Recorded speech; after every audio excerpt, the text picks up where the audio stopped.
మన లక్ష్యాన్ని నెరవేర్చే జీవన లక్ష్య ప్లాన్ ఎల్ఐసి వారి చాలా చక్కని ప్లాన్.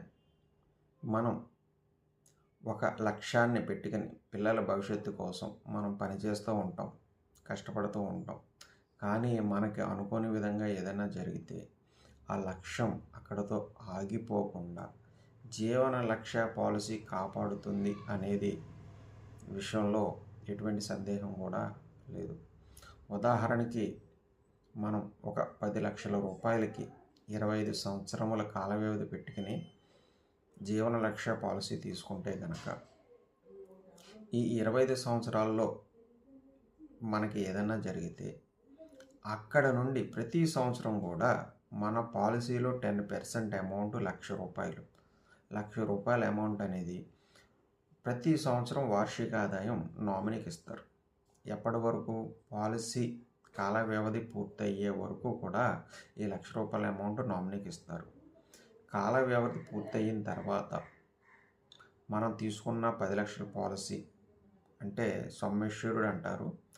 దానికి 110% అంటే ₹11 లక్షల plus bonus plus final additional bonus కలిపి నామినీకి ఇవ్వడం అనేది జరుగుతుంది. ఈ వార్షిక ఆదాయం అనేది పిల్లల చదువు ఆగకుండా చాలా చక్కగా ఉపయోగపడుతుంది. ఫైనల్లో వచ్చే అమౌంట్ వాళ్ళ జాబ్ పర్పస్ అవ్వచ్చు, మ్యారేజ్ పర్పస్ అవ్వచ్చు, చాలా చక్కగా ఉపయోగపడుతుంది. ఈ పాలసీకి లోన్ ఫెసిలిటీ ఉంది. టర్మ్ రైటర్ మనం యాడ్ చేసుకోవచ్చు. యాక్సిడెంట్ బెనిఫిట్ రైటర్ అనేది కూడా ఈ పాలసీకి మనం యాడ్ చేసుకోవచ్చు. ఈ పాలసీ మీరు తీసుకుంటే కనుక 10 లక్షల రూపాయలకి 35 సంవత్సరాల వ్యక్తి ఈ పాలసీ తీసుకుంటే కనుక ₹43,275 ప్రీమియం అనేది అమౌంట్ పడుతుంది. నేను ఒక ఉదాహరణకి మీకు ఇది చెప్పాను.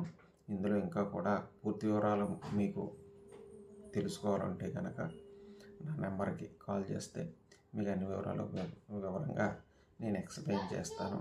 జీవన లక్ష్య పాలసీ అనేది మనం ఆగిపోయినా మన లక్ష్యాన్ని ఆపదు. అదే జీవన లక్ష్య పాలసీ. మన లక్ష్యాన్ని మనం ఉన్నా లేకపోయినా సరే నెరవేర్చే పాలసీ జీవన లక్ష్య పాలసీ. పిల్లలున్న ప్రతి తల్లిదండ్రులు తీసుకోవాల్సిన పాలసీ జీవన లక్ష్య పాలసీ.